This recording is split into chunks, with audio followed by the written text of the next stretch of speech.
Point defect हो गए थे, है ना, स्टोशियोमेट्रिक डिफेक्ट हमने कर लिए थे, है ना, स्टोशियोमेट्रिक डिफेक्ट हमारे हो चुके थे। ठीक है, अब यहीं डालो नॉन स्टोशियोमेट्रिक डिफेक्ट, लिखो नॉन स्टोशियोमेट्रिक डिफेक्ट, साथ साथ लिखना, पूरा नोट कराऊंगा मैं आपको। ठीक है, डेफिनेशन भी, non stoichiometric defect, HIO, non stoichiometric defect, लिखो जरा इसकी डेफिनेशन। नॉन स्टोशियोमेट्रिक डिफेक्ट क्या होते हैं? जिन डिफेक्ट की वजह से स्टोशियोमेट्री चेंज हो जाती है। ठीक है, मतलब ratio of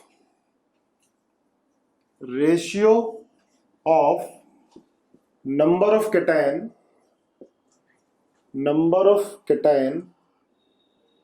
to number of anion, लिखते जाओ साथ साथ, number of anion, number of cations to number of anions become different, अलग हो जाती है, बिकम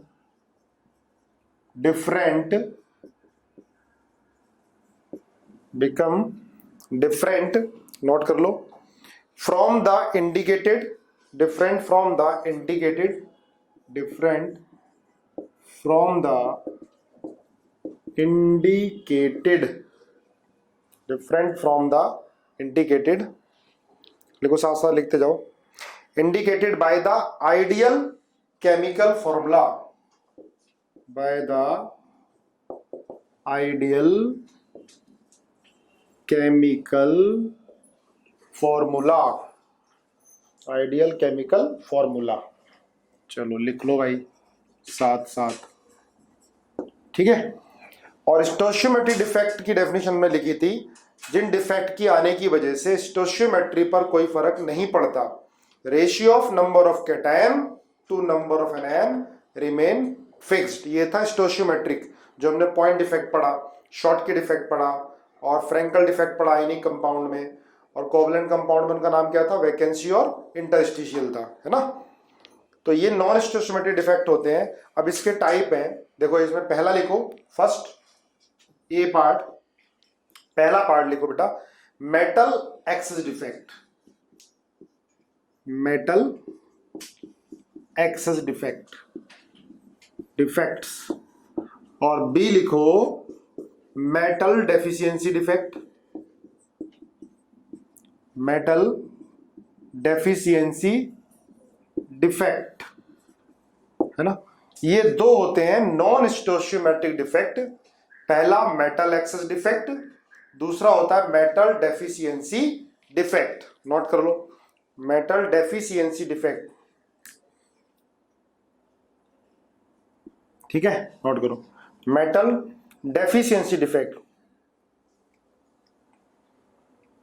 हो गया। Metal excess defect, metal deficiency defect, पहला पार्ट लिख लो, ए पार्ट, मेटल एक्सेस डिफेक्ट, ठीक है। अब इसके भी दो पार्ट होते हैं मेटल एक्सेस डिफेक्ट का, पहला metal excess defect due to anion vacancy, metal excess defect, पहला part, metal excess defect due to anion vacancy, ठीक है। फर्स्ट मेटल एक्सेस डिफेक्ट में पहला, metal excess defect due to anion vacancy, है ना।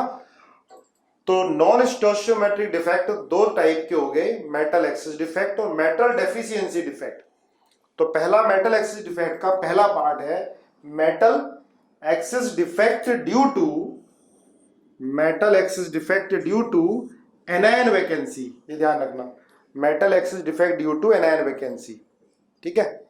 लिखो जरा डेफिनेशन, लिखो, a negative ion may be missing from, a negative ion, a negative ion may be, साथ साथ लिखते जाओ, missing from a negative ion may be missing from lattice site, may be missing from lattice site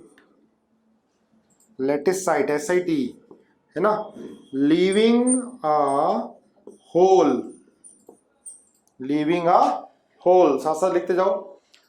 इसमें क्या होता है बेटा, negative ion lattice site से मिस होता है और होल क्रिएट हो जाता है, विच इज ऑक्यूपाइड बाई, आगे लिखो, which is occupied by an electron. सुनते भी रहो, देखते भी रहो, राइटिंग समझ में नहीं आया तो सुनाई दे जाएगा। By an electron thereby maintaining an electrical charge. देखो, मान लिया एक एनायन निकला, तो क्या होगा, जब एक एनायन निकल जाएगा लैटिस साइड से तो पॉजिटिव चार्ज बढ़ जाएगा, लेकिन क्रिस्टल क्या चाहेगा, इलेक्ट्रिकल न्यूट्रल रहना। तो क्या करेगा, जो होल बना उसमें कौन आ जाएगा, इलेक्ट्रॉन आ जाएगा। टू क्यों आएगा, to maintain electrical neutrality, to maintain electrical neutrality. Electron कहां से आएगा, बताऊंगा कहां से आएगा इलेक्ट्रॉन, ठीक है। तो क्या होगा, इसमें निगेटिव आयन बेटा लैटिस साइड से मिस होगा और होल क्रिएट होगा, होल में इलेक्ट्रॉन आएगा to maintain electrical neutrality. The trap electron, जो इलेक्ट्रॉन ट्रैप्ड हुआ, ठीक है, उसको बोलते हैं एफ सेंटर। जहां पे इलेक्ट्रॉन ट्रैप हुआ है उनको क्या बोलते हैं, एफ सेंटर बोलते हैं, ठीक है। द ट्रैप्ड इलेक्ट्रॉन लिख लो, the trapped electrons are called F centre, F centre, F centre. F की जो ये एफ सेंटर, एफ की फुल फॉर्म होती है बेटा फर्ब, FERB, फर्ब। फर्ब मतलब कलर, FERB। फर्ब का मतलब क्या होता है, कलर, कलर। तो the trapped electrons are called, हा फर्बजेंटर, पूरा फर्बजेंटर बोलते हैं, FERBZENTER, ठीक है। अर्नब सिंह बोल रहे हैं, ठीक है, लिख लिया। The trapped electrons are called F centre, है ना। जर्मन वर्ड है फर्बजेंटर, जर्मन वर्ड है फर्बजेंटर, ठीक है। इनको कलर सेंटर भी बोलते हैं, because they are responsible for imparting, because क्यों बोलते हैं इसको, because they are responsible for, because they are responsible for color, they are responsible for color, they are responsible for imparting color to the crystal, they are responsible for imparting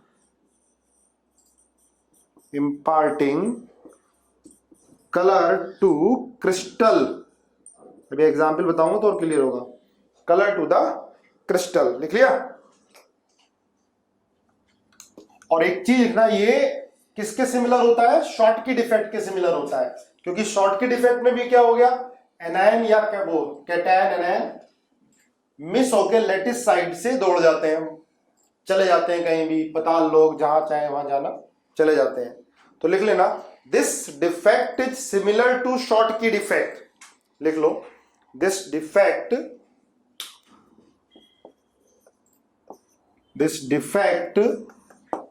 is similar to Schottky defect. Schottky defect होता नहीं है, इसके similar होता है।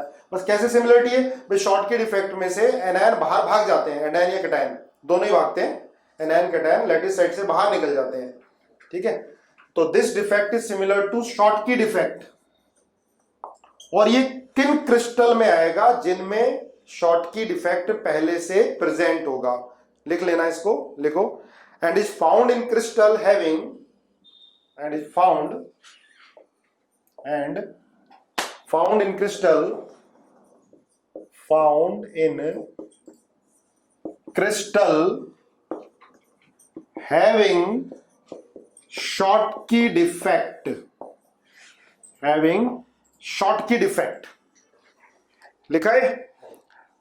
अब देखो कैसे, जैसे ये है, जब हम NaCl क्रिस्टल को हीट करते हैं in presence of Na vapour, लिख लेना। जब हम सोडियम क्लोराइड के क्रिस्टल को सोडियम वेपर्स की प्रेजेंस में हीट करते हैं तो कलर हो जाता है येलो। लिखो, when NaCl crystal is heated, लिखते जाओ कहानी साथ साथ। When NaCl crystal is heated in presence of Na vapours की प्रेजेंस में हीट करते हैं NaCl क्रिस्टल को, तो उसका कलर येलो हो जाता है। जैसे मेरे साथ साथ बनाते भी जाओ, जैसे ये Na plus Cl minus, Na plus Cl minus N,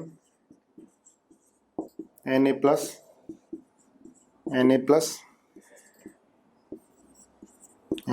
Cl minus N, है ना। बनाओ जरा साथ साथ।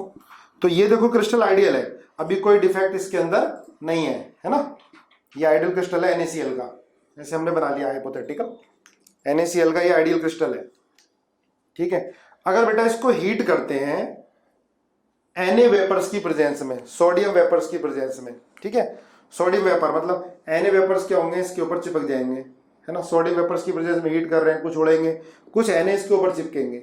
अब देखो Na की टेंडेंसी क्या होती है बेटा, Na आयनाइजेशन एनर्जी कम होती है, Na प्लस प्लस इलेक्ट्रॉन बनता है, ठीक है।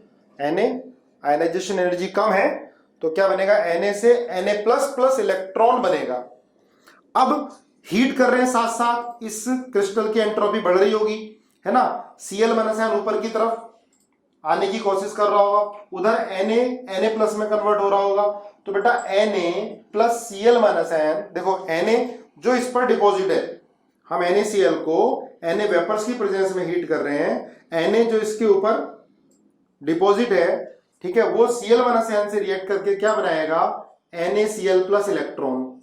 अब देखो Na इसके ऊपर डिपॉजिट है, हम हीट कर रहे हैं, ठीक है, तो एंट्रोपी बढ़ रही है, तो Cl माइनस N क्या होगा, बाहर की तरफ निकलेगा, Na के साथ मिलके NaCl प्लस इलेक्ट्रॉन। अब जैसे ही Cl माइनस N बाहर निकला तो क्या हो गया, वैकेंसी क्रिएट हो गई। वैकेंसी क्रिएट हो गई तो ये क्रिस्टल क्या हो गया, इलेक्ट्रिकली चार्ज हो गया, है ना। इसके अंदर पॉजिटिव चार्ज ज्यादा हो गया तो क्या करेगा, अट्रैक्शन होगा, ये इलेक्ट्रॉन को अपने अंदर ट्रैप कर लेगा। ये इलेक्ट्रॉन को अपने अंदर ट्रैप कर लिया इसने। इस तरह से बहुत सारे Na प्लस बाहर जाएंगे, सॉरी Cl माइनस N बाहर जाएंगे, और इलेक्ट्रॉन कहां पर आ जाएगा, एनायन वैकेंसी में ट्रैप हो जाएगा। This trap electron is called F centre. लिख लो, क्या बोलते हैं, F सेंटर, मतलब कलर सेंटर बोलते हैं, ठीक है। नोट कर लेना, लिख भी लो इसको। जब NaCl को Na वेपर्स की प्रेजेंस में हीट करेंगे, लिखा देता हूं, चलो लिखो। When NaCl is heated in Na atmosphere, लिखो, when NaCl is heated in atmosphere of Na. When NaCl is heated in presence of atmosphere of Na, the excess Na atom deposit Na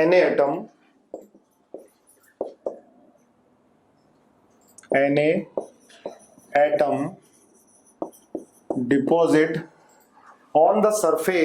deposit on the surface, है ना। NaCl की surface पर Na atom deposit हो गया, है ना। साथ साथ लिखते जाओ। Now Cl minus n diffuse to the surface. Now Cl minus n diffuse to surface and combine with Na. Combined with Na, तो वही बताया था मैंने, क्यों Na प्लस में कन्वर्ट होना चाहेगा, और Na जब Cl माइनस आयन के साथ रिएक्ट करेगा तो फिर क्या होगा, इलेक्ट्रॉन लूज करेगा. Combined with Na and lose 1 electron, है ना, एक इलेक्ट्रॉन लूज कर दिया. जब देखो Cl माइनस आयन क्रिस्टल से बाहर निकला, जब Cl माइनस आयन क्रिस्टल से बाहर निकलेगा तो क्या होगा, माइनस चार्ज कम होगा, पॉजिटिव चार्ज बढ़ेगा. ठीक है, तो जो इलेक्ट्रॉन निकला तो ये इलेक्ट्रॉन क्या होगा, ये ऑक्यूपाई कर लेगा N वैकेंसी. लिखो, the electron trapped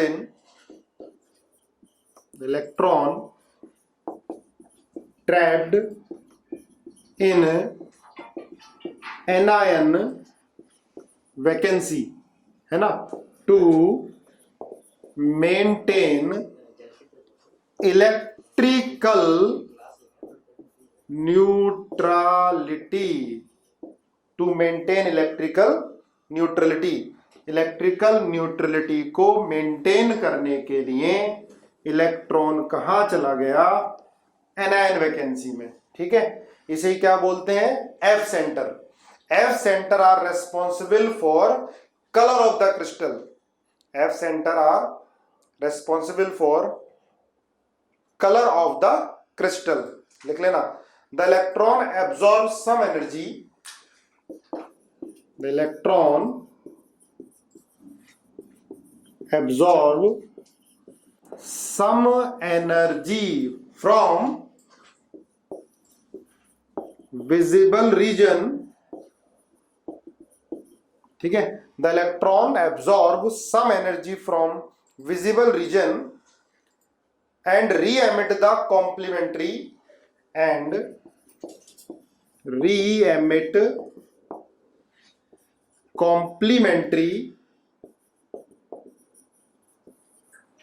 yellow colour. Complementary yellow colour, भाई लिख लो इसको. तो जब हम NaCl को हीट करते हैं, NaCl को Na वेपर्स की प्रेजेंस में हीट करते हैं तो कलर येलो हो जाता है. दूसरा, अगर हम LiCl को लिथियम वेपर की प्रेजेंस में हीट करेंगे तो कलर इसका पिंक हो जाता है. ऐसे KCl को अगर K वेपर्स की प्रेजेंस में हीट करते हैं तो कलर वॉयलेट हो जाता है. ठीक है, नोट कर लो, KCl को K वेपर्स की प्रेजेंस में हीट करते हैं तो कलर क्या हो जाता है, वॉयलेट हो जाता है. अब देखो ये कलर ही अलग अलग क्यों हो रहा है भाई, जा तो इलेक्ट्रॉन ही रहा है, Na में भी इलेक्ट्रॉन जा रहा है, LiCl को हीट कर रहे हैं उसमें भी इलेक्ट्रॉन ट्रैप हो रहा है, और KCl को हीट कर रहे हैं K वेपर्स की प्रेजेंस में, उसमें भी इलेक्ट्रॉन ट्रैप हो रहा है. तो ये कलर अलग अलग क्यों हो रहा है, इसमें येलो क्यों है, इसमें पिंक क्यों है, इसमें वॉयलेट क्यों है, डिफरेंट क्यों है. मनकीरत, एनर्जी एब्जॉर्ब, सब में ही एनर्जी एब्जॉर्ब हो रही है ड्यू टू एनर्जी. हाँ, ये तो बात है, ड्यू टू एनर्जी पर अलग अलग क्यों है, क्योंकि हाँ एनर्जी अलग अलग होगी, डिफरेंट सेल से एमिट हो रहा है. बिल्कुल सही है कि हाँ डिफरेंट सेल से इलेक्ट्रॉन आ रहा है. भाई Na से आ रहा है कहां, 3s से, Na 3s से आ रहा है, और लिथियम 2s से आ रहा है. हाँ, वेवलेंथ डिफरेंट होगी, बिल्कुल सही बात है. वेवलेंथ क्या होगी, अलग अलग होगी, एनर्जी अलग अलग होगी इलेक्ट्रॉन की. भाई Na में इलेक्ट्रॉन है वो अलग एनर्जी लेवल में है, लिथियम में अलग एनर्जी लेवल में है, पोटेशियम में अलग शेल में है. ठीक है, और अच्छा, क्रिस्टल की स्टेबिलिटी क्या हो जाएगी, डिक्रीज होगी. जब आप किसी आइडियल क्रिस्टल को हीट कर रहे हो तो एंट्रोपी बढ़ेगी, एनर्जी जो होगी, एनर्जी है ना, पोटेंशियल एनर्जी क्या होती है, डिक्रीज होगी क्रिस्टल की, और इलेक्ट्रिकल कंडक्टिविटी इंक्रीज होगी. देखो जो इलेक्ट्रॉन ट्रैप हो रहा है, है ना, उसकी वजह से क्रिस्टल की इलेक्ट्रिकल कंडक्टिविटी इनहेंस होगी, बढ़ेगी। अब मुझे बताओ डेंसिटी पे क्या फर्क पड़ेगा? डेंसिटी ऑफ द क्रिस्टल इस डिफेक्ट से क्या होगी, बढ़ेगी या घटेगी? डेंसिटी डिक्रीज होगी। तो लिख लो डेंसिटी डिक्रीज होगी। डिफेक्ट से क्वेश्चन आता है और सबसे अच्छी बात है जो हम क्लास में डिस्कस कर रहे हैं ना, उसी से मिल जाएगा, चाहे आईआईटी हो या मेडिकल हो। ठीक है, तो ये था मेटल एक्सिस डिफेक्ट। देखो इसके अंदर Na ज्यादा हो गए, है ना, Cl कम हो गए, तो मेटल एक्सिस अमाउंट में हो गया, तो मेटल एक्सिस डिफेक्ट बोल दिया। एनायन वैकेंसी क्रिएट हो रही थी, तो ड्यू टू एनायन वैकेंसी बोल दिया। एनायन वैकेंसी में जो इलेक्ट्रॉन ट्रैप हो रहा है उसको एफ सेंटर बोल दिया, कलर सेंटर बोल दिया। अब लिखो metal excess defect due to presence of extra cation. Next second part इसका, metal excess defect due to presence of extra cation. Due to presence of extra cation लिख लो, metal excess defect due to presence of extra cation in interstitial site. लिख लो in interstitial site. Interstitial site है ना, spelling सही कर लेना, मेरी गलत हो सकती है। Interstitial site, metal excess defect due to presence of interstitial site. ठीक है, समझो इसको। देखो जैसे ये है A plus B minus, A plus B minus, B minus A plus, बनाते हो साथ साथ।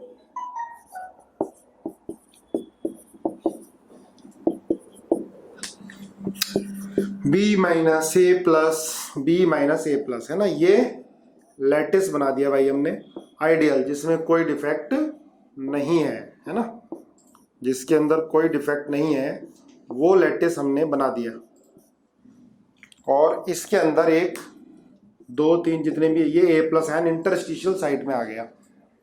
ठीक है, तो इसमें देखो ए मेटल ज्यादा है, तो ये क्या होगा, metal excess defect due to cation, sorry extra cation. लेकिन इलेक्ट्रॉन किसी दूसरी साइट में होगा, क्योंकि क्रिस्टल हमेशा इलेक्ट्रिकल न्यूट्रल रहेगा। देखो ये लैटिस है, इसमें एक्स्ट्रा कैटायन है ए प्लस ही, और साथ में किसी इंटरस्टिशियल स्पेस में इलेक्ट्रॉन है। इसका एग्जाम्पल है बेटा ZnO। जिंक ऑक्साइड को हीट करते हैं तो Zn+2 प्लस हाफ O2 और +2 इलेक्ट्रॉन। ठीक है, जिंक ऑक्साइड को हीट करते हैं तो जिंक ऑक्साइड का कलर येलो हो जाता है। देखो जब ये ZnO कोल्ड होगा, लिखते जाना, कोल्ड होगा तो इसका कलर होगा बेटा व्हाइट, लेकिन इसको गर्म करोगे ZnO हॉट होगा, जिंक ऑक्साइड, तो कलर क्या हो जाता है, येलो हो जाता है। उसका रीजन यही है, metal excess defect. Zinc oxide का क्रिस्टल है, उसमें से क्या हुआ, हमने हीट किया, ठीक है, व्हाइट होगा बेटा जब कोल्ड होगा, जब हॉट होगा तो कलर क्या हो जाएगा, येलो हो जाएगा। ZnO जब कोल्ड होगा तो व्हाइट, लेकिन हीट करेंगे तो येलो कलर हो जाएगा। उसका रीजन ये है, metal excess defect due to presence of extra cation. Metal excess defect ही लिख देंगे, ऑप्शन में होगा, उसी को टिक लगाना होगा।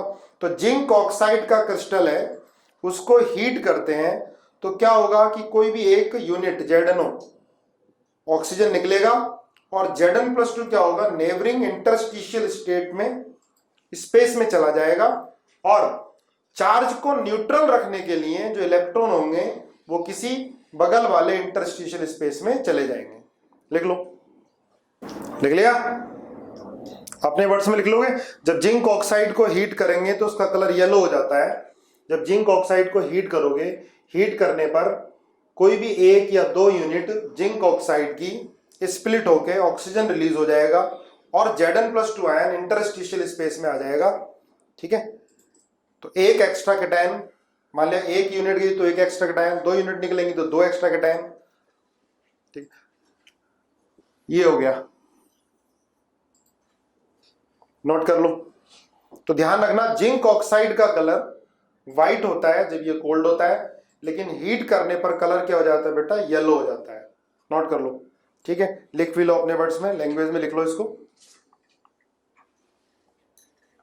तो क्या होगा देखो, ये ऐसे लिख सकते हो Zn x+1O, हीट करने के बाद Zn x+1O, नोट करो Zn x+1O या 1+xO। The excess Zn+2 ion thus form get trapped into the interstitial space। Clear है, नोट कर लोगे, है ना। जिंक ऑक्साइड को हीट करेंगे तो क्या होगा, ऑक्सीजन रिलीज होगा और जो Zn+ आयन बचा होगा वो इंटरस्टिशियल स्पेस में चला जाएगा। इलेक्ट्रॉन दूसरे इंटरस्टिशियल स्पेस में चले जाएंगे ताकि इलेक्ट्रिकल न्यूट्रलिटी मेंटेन रहे। अब एक चीज नोट डाल के लिख लो इसमें, this defect is similar to Frenkel defect. लिखो जरा, लिखो, नोट डाल के लिखो, this defect is similar to Frenkel defect, similar to Frenkel defect. Similar to Frenkel defect, या ये उन क्रिस्टल में होगा, एंड फाउंड, लिख लेना, and found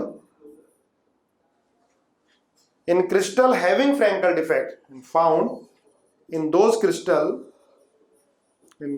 crystal having Frankel defect। अच्छा, ठंडा करोगे ना इसको, देखो ध्यान रखना, आपने इसको गर्म किया तो ये व्हाइट से क्या हो गया, येलो हो गया, लेकिन इसको ठंडा करोगे तो फिर ये येलो से व्हाइट हो जाएगा due to reverse reaction.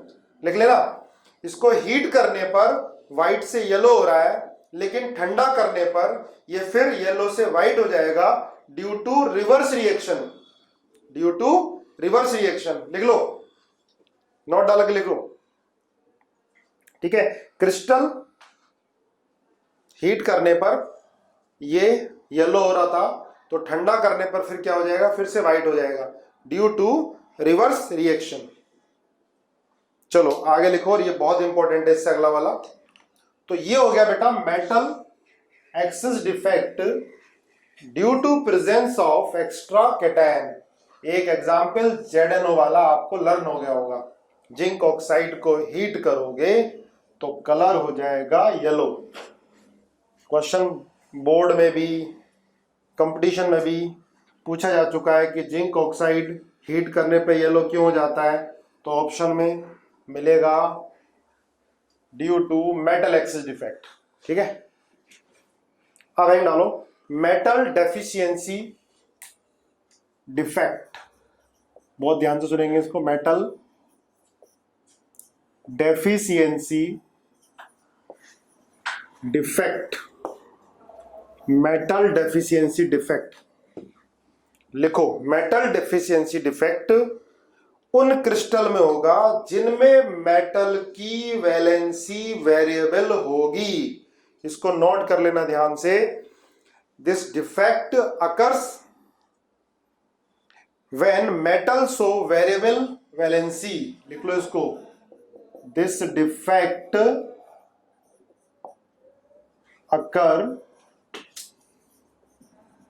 When metal show variable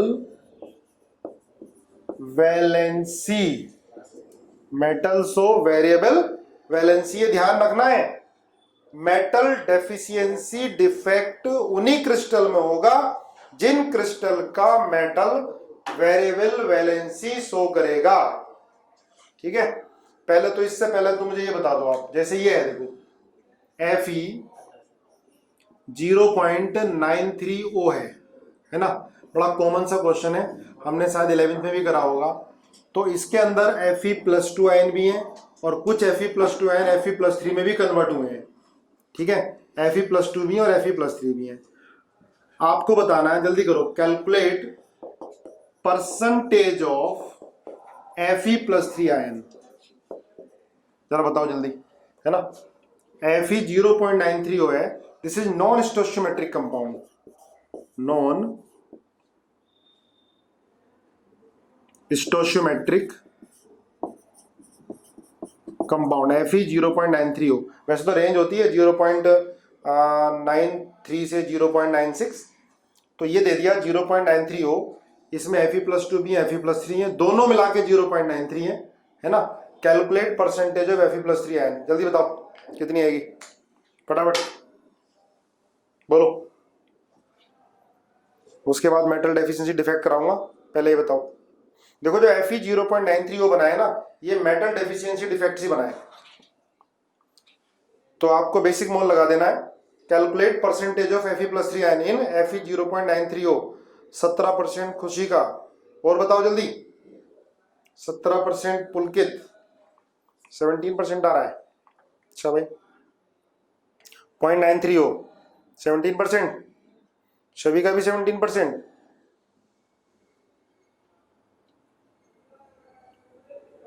बस इतने लोग हो गए इतने सारे में, जल्दी बताओ, 2 मिनट का समय दे रहा हूं। दो कैसे करोगे, इसका शॉर्टकट भी बताऊंगा मैं।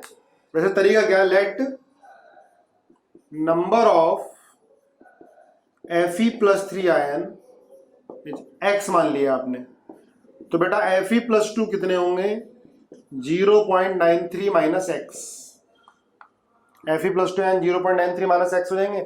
देखो ओवरऑल चार्ज तो न्यूट्रल ही रहना है, तो चार्ज आप इसका इक्वेट कर लो, या ऐसे लिख लो भाई Fe+2 है, तो Fe+2 पे चार्ज कितना होगा, 2 होगा, और Fe+2 कितने हैं, 0.93 माइनस एक्स, 0.93 टोटल मिला के है, Fe+2 भी है और Fe+3 भी है। Fe+3 कितने x है और चार्ज कितना है, 3 है। अब बचा ऑक्सीजन, ऑक्सीजन पे चार्ज कितना है बेटा, -2, ठीक है, ये कितना है, 1 है इस फॉर्मूले में, is equal to total charge क्या होगा, 0 होगा। आई बात समझ में भाई, चार्ज Fe+2 पे कितना है, +2 है, और Fe+2 है कितने, 0.93 माइनस एक्स, चार्ज को 0 करना है आपको, ठीक है, या पॉजिटिव और नेगेटिव चार्ज को बराबर कर दो, ऐसा होता ही हर कंपाउंड में। Fe+3 x है इंटू 3, ऑक्सीजन पर -2 चार्ज होता है, इंटू 1 इज इक्वल टू 0। यहां से x की वैल्यू बताओ कितनी आई सॉल्व करके, शायद 0.14 आई होगी, x की वैल्यू 0.14, तो बेटा परसेंटेज ऑफ Fe+3 कितना हो गया, 0.14, Fe+3 अपॉन टोटल कितने हैं, 0.93 इंटू 100, क्या आंसर आया, 15.04%। ये आ रहा है, देखो समझ में आया कैसे करेंगे, बहुत कॉमन क्वेश्चन है ये, कई बार पूछा गया है कॉम्पिटिटिव एग्जाम में और बोर्ड में भी पूछा गया है। क्लियर हुआ, यस और नो लिखो। मेटल डेफिशिएंसी डिफेक्ट, चलो लिख लो जरा थोड़ा सा, मेटल डेफिशिएंसी डिफेक्ट में लिखो, it occurs due to missing of, पहला तो ये लिख लिया, मेटल डेफिशिएंसी डिफेक्ट में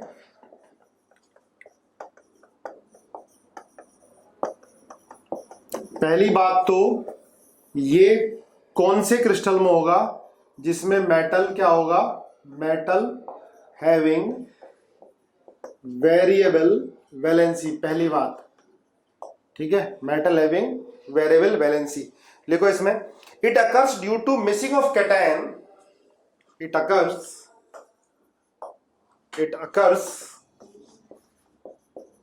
due to missing of cation from lattice side, cation from lattice side, ठीक है। इसमें क्या होता है, कैटायन जैसे FeO है, तो बेटा Fe+2 क्या होगा, ये लैटिस साइड से मिस होगा, ठीक है। जब लैटिस साइड से मिस होगा तो क्या होगा, कोई दूसरा Fe+2 ion higher oxidation state में चला जाएगा टू बैलेंस या टू मेंटेन इलेक्ट्रिकल न्यूट्रलिटी, है ना। तो लिख लो, it occurs due to missing of cation from lattice site and cation of higher charge, cation of higher charge will introduce in crystal, अब ये कैसे होगा? देखो जैसे बेटा FeO है तो FeO में क्या है? Fe+2 है, मैं यहां बना लेता हूं, ये Fe+2 यहां -2, ये ऑक्सीजन है ना, +2 -2, जरा बनाओ मेरे साथ साथ, या -2 +2 -2 +2 +2 -2 +2 और -2 है ना, ये मैंने बना लिया क्रिस्टल, है ना, FeO का, समझना ध्यान से, है ना, FeO का क्रिस्टल मैंने बना लिया, ये Fe+2 और ये O-2, Fe+2 O-2। अब मान लिया Fe+2n गायब हो गया, ये तो आइडियल क्रिस्टल है ना, ये आइडियल है, इसमें कोई भी डिफेक्ट नहीं है। अब मान लिया एक Fe+2 गायब हो गया, तो बेटा कैटायन वैकेंसी क्रिएट हुई, एक Fe+2 गायब हो गया, गायब कर दो, -2 रहने दो इसको, +2 -2 +2, ये यहाँ पे -2 आएगा, -2 +2 -2 +2 +2 -2 +2 -2। अब देखो एक Fe+2 गायब हो गया तो चार्ज क्या हुआ? डिक्रीज हुआ या इंक्रीज हुआ? एक Fe+2 गायब हुआ तो चार्ज क्या हो गया भाई? डिक्रीज। और कौन सा चार्ज डिक्रीज हुआ? सो मत, चार्ज डिक्रीज हुआ कौन सा? पॉजिटिव या नेगेटिव? पॉजिटिव चार्ज डिक्रीज हो गया। और कितना पॉजिटिव चार्ज? देखो बेटा क्या होगा, एक Fe+2 भाग गया, ठीक है, कहीं चला गया, पाताल लोक में चला गया, one of the Fe+2 goes into पाताल लोक, कहीं चला गया Fe+2, तो चार्ज क्या होगा? +2 से डिक्रीज हुआ, है ना। अब क्या होगा, सुनना ध्यान से, अब क्या होगा कि एक Fe+2 Fe+3 में चला जाएगा, दो Fe+2 जाएंगे ना, दो Fe+2 किस में जाएंगे? Fe+3 में चले जाएंगे। समझे आप? नहीं समझे भाई? एक Fe क्रिस्टल लेटिस छोड़कर Fe+2 बाहर चला गया। अब चार्ज को न्यूट्रलाइज करने के लिए, सुनना ध्यान से, चार्ज को न्यूट्रलाइज करने के लिए, क्योंकि Fe+2 गया, चार्ज 2 से कम हुआ, तो दो Fe+2 किस में होंगे? Fe+3 में कन्वर्ट होंगे, है ना। ये +3 चला गया, अब ये +3 चला गया। क्लियर है? इसमें कौन सा डिफेक्ट आ गया? मेटल डेफिशिएंसी डिफेक्ट आ गया। ठीक है, अब देखो ध्यान से सुनो, अब मान लिया ये है Fe+ इसमें कन्वर्ट हो गया है Fe 0.930। अब थोड़ा दिमाग लगाओ, बताओ जब एक Fe+2 निकलेगा तो कितने Fe+2 Fe+3 में कन्वर्ट होंगे? जब एक Fe+2 निकलेगा तो कितने Fe+3 में कन्वर्ट होंगे? 2। आ गया सबको समझ में, है ना, 2 कन्वर्ट होंगे। क्लियर है? चलो बहुत बढ़िया, बहुत बढ़िया। अब ये समझो, अब हमें मोल से नहीं करना, डायरेक्ट देख के इस क्वेश्चन को करना है। FeO से Fe 0.930 है, पहले Fe था +2, अब इसमें Fe+3 में कन्वर्ट हुआ है ये। अब तुम मुझे देख के बताओ कि नंबर ऑफ Fe+2 जो निकले हैं वो कितने हैं, और जो नंबर ऑफ Fe+3 है वो कितने हैं? बताओ जरा भाई। 0.93 है ना, 0.93 है, टोटल 1 है, तो क्या लोगे? 0.07। 0.07 क्या होंगे? जो Fe+2 कम हुए, बोलो भाई, है ना, बिल्कुल निकल गए। हाँ, जो Fe+2 निकल गए, भाग गए, आउट ऑफ लेटिस चले गए, है ना, तो Fe+3 आयन कितने होंगे जो अंदर आए? बहुत बढ़िया, तो Fe+3 कितने बन गए? 0.14 बन गए। आई बात समझ में? डबल हुए ना, बहुत बढ़िया, सबका आंसर आ गया। देखो भाई, जब एक Fe+2 आयन निकल रहा था तो 2 Fe+3 आयन इंट्रोड्यूस हो रहे हैं। एक Fe+2 आयन कम हुआ तो 2 Fe+3 इंट्रोड्यूस हुए। आई बात समझ में? तो Fe+3 जो निकल गए, आउट ऑफ लैटिस चले गए, वो कितने? 0.07, समझे ना? 1 में से 0.93 हटा दिया, तो Fe+3 कितने इंट्रोड्यूस हुए? 0.14। क्लियर है? Yes no? अरे बोलो यार, यस। तो परसेंटेज निकाल लोगे, 0.14 अपॉन 0.93 इंटू 100, ऐसे हो गया, डायरेक्ट हो गया जी।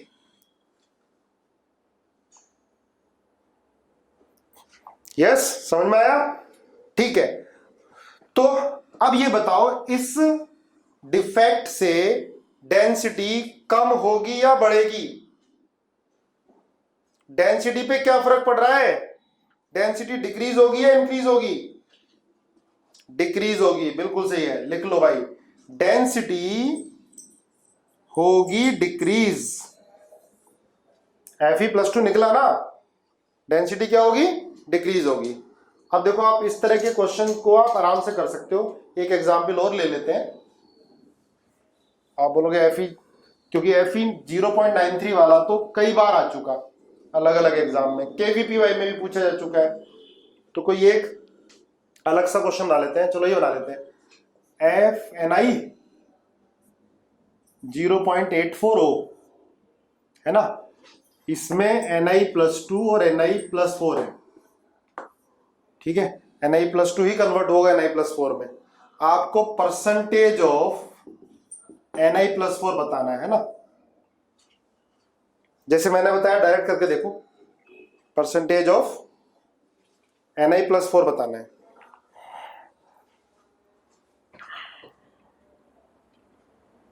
जो लेट ज्वाइन किए हैं, इस लेक्चर को देख जरूर लेना, रिकॉर्डेड मिल जाएगी शाम तक। इंपॉर्टेंट लेक्चर है, इजी है, वैसे तो आराम से समझ में आ जाएगा। जल्दी बताओ यार, इतना समय लगेगा परसेंटेज निकालने में? 40% आ रहा आर्यांश का, बाकी और बताओ। 38%, 32%। चलो देखते हैं। अच्छा ये बताओ, Na+4 कितने हैं? Na+4 कितने आएंगे? 0.32, 0.16। दीप सिमरनजीत बिल्कुल सही है, 0.16 आएंगे यार। खुद सुनो, अगर मान लिया एक Na+2 निकलता है, देखो ये NiO होगा, और NiO ये कन्वर्ट हुआ Ni 0.84O में, इसका मतलब Ni में Na+2 आयन होंगे। जब एक Na+2 आउट ऑफ लैटिस जाएगा, ठीक है, तो Ni+4, एक ही तो Ni+2 Na+4 में कन्वर्ट होगा, है ना? ये Na+2 O-2, Na+2 O-2 O-2 Na+2 O-2 Na+2 Na+2 O-2 Na+2 O-2, ठीक है? देखो Ni+2 चला गया कहीं पाताल लोक में, दौड़ गया। नहीं, वो तो घर पे से लेना पड़ेगा। हाँ सही है। एक Na+2 निकल गया, तो बेटा +2 से चार्ज कम हो गया, तो कोई भी एक Na+2 Na+4 में कन्वर्ट हो जाएगा, है ना? कोई भी एक Na+2 Na+4 में कन्वर्ट हो जाएगा। तो भाई जब एक Na+2 दौड़ गया तो एक ही Na+4 बनेगा। तो कितने Na+2 गायब हुए इसके अंदर? Na+2 कितने गायब हुए? 0.16। और कितने Na+4 आए? 0.16 ही तो आए, क्यों भाई? 0.16 आए ना, तो परसेंटेज कितनी होगी? 0.16 अपॉन 0.84 इंटू 100। क्या आंसर आया? 19। ठीक है, 19 आ रहा है, समर्पण 19। 18। चलो ठीक है, आया समझ में? पहले लिखो यस और नो। कोई और डिफरेंट क्वेश्चन आएगा तो इसी मेथड से एकदम कर लोगे, नहीं कर लोगे? क्लियर हुआ नहीं हुआ? यस क्लियर हुआ। दो दो बार पढ़ रहे हो आप लोग सॉलिड स्टेट, अब तो क्लियर होना चाहिए। एक बार 11th में पढ़ लिया है, क्लियर? ठीक है। Impurity defect, impurity defect in ionic solid, लिख लो जरा। Impurity defects in ionic solid, impurity defect in ionic solid, impurity defect in ionic solid. जब कोई देखो फॉरेन इम्प्योरिटीज इंट्रोड्यूस करते हैं हम आयनिक सॉलिड में, तो उसको बोलेंगे इम्प्योरिटी डिफेक्ट, है ना? ये लिख सकते हैं कि impurity defect due to foreign impurities या defect due to foreign impurities. बाहर से हमने कोई इम्प्योरिटी ऐड कर दी, जैसे देखो ये NaCl है और इसको हमने SrCl2 के साथ डोप किया। डोपिंग है ना, डोपिंग मतलब इम्प्योरिटी को मिक्स करना। पहले समझ लो ये, है ना? अब मिक्स कैसे करेंगे? दोनों को मोल्टन स्टेट में ले जाएंगे, है ना, या फ्यूज्ड स्टेट में दोनों को ले जाएंगे और फिर करेंगे ठंडा। अब NaCl का क्रिस्टल है, उसमें हमने स्मॉल अमाउंट ऑफ SrCl2 मिलाया। और मिलाया कैसे? दोनों को हमने क्या कर दिया? मेल्ट कर दिया, है ना? दोनों को लिक्विड स्टेट में ले गए, फ्यूज्ड स्टेट में ले गए, NaCl को SrCl2 को, फिर मिक्स किया। मिक्स करने के बाद जब NaCl ठंडा हुआ, देखो पहले तो ये Na+Cl बना CN, Na+Cl बना CN, ऐसे लिख लो, ऐसे बना लो। जब ये इसमें कोई डिफेक्ट नहीं है तो ये मैंने ऐसे बना दिया है, ठीक है? अब क्या आपने SrCl2 के साथ इसकी डोपिंग करा दी और किस में कराई? दोनों को मोल्टन स्टेट में ले गए। फिर जब ठंडा करोगे तो क्या होगा? Sr+2 जो है वो हटाएगा Sr+2 Na+ की जगह बैठ जाएगा, ठीक है? Sr+2 Na+ की जगह बैठ जाएगा। तो क्या होगा? जरा बनाओ साथ मेरे।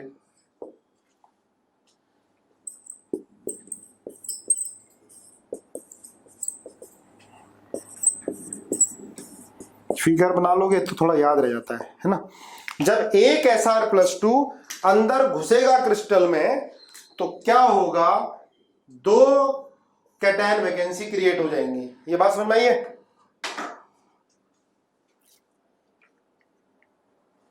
तो दिखाई नहीं दे रहा आपको ना, थोड़ा सा मैं इसको ट्विस्ट करता हूं, अब दिखाई दिया होगा। ठीक है। जब एक Sr+2 क्रिस्टल के अंदर घुसेगा तो कितने Na+ को हटाएगा? 2 को, है ना? तो एक के पास तो खुद बैठ जाएगा, है ना?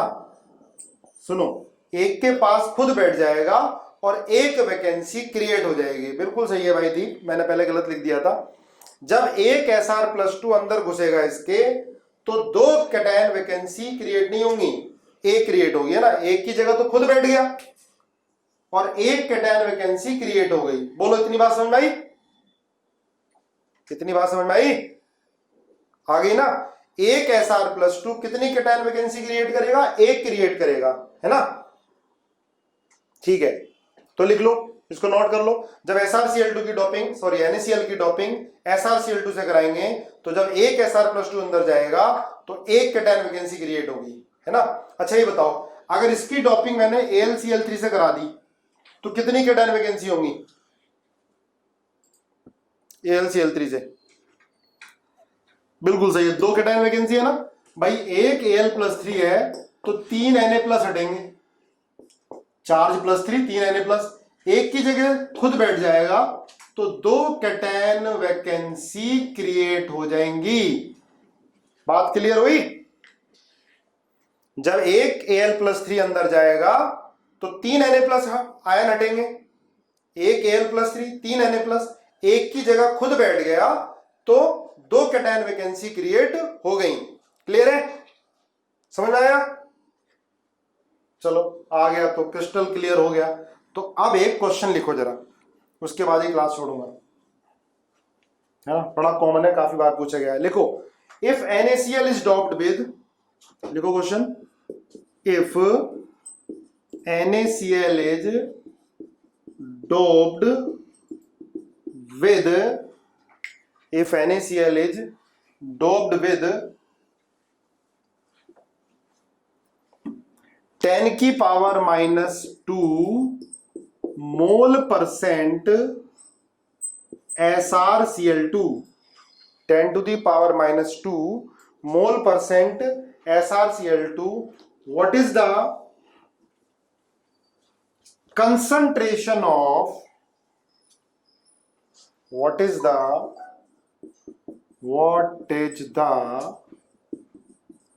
concentration of cation vacancies? जल्दी आंसर बताओ। What is the concentration of cation vacancies? 0.01%। अच्छा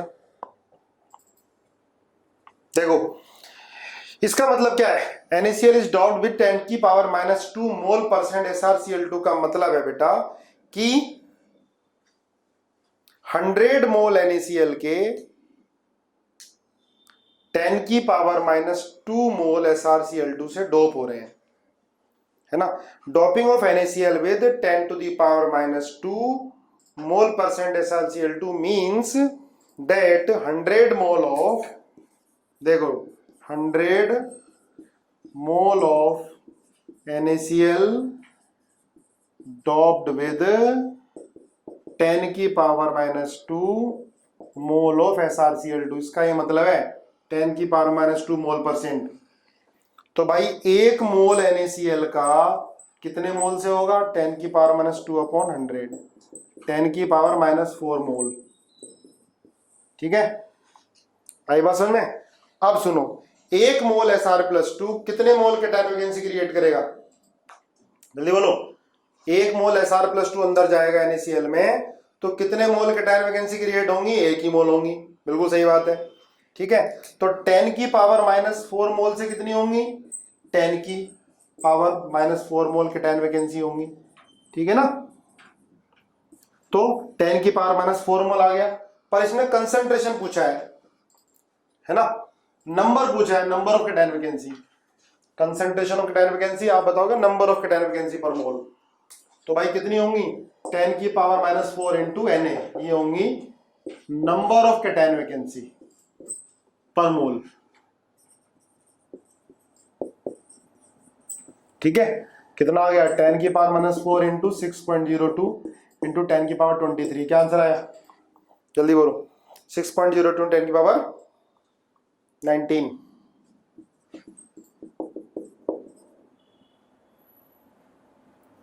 कैटायन वैकेंसी पर मोल। ठीक है, पर मोल कैटायन वैकेंसी पर मोल, ये आ गया। ठीक है भाई, चलो एक और लिखो, मिटा दो इसको। समझ में आया? अरे बताओ, एक और लिखो question.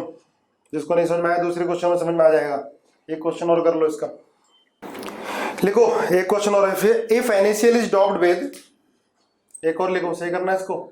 If NaCl is doped with 10⁻³ mole% AlCl3। लिखो, if NaCl is doped with 10⁻³ mole% AlCl3, what is, find number of या concentration of cation vacancies। जल्दी बताओ क्या आंसर आएगा? Find the concentration of cation vacancy.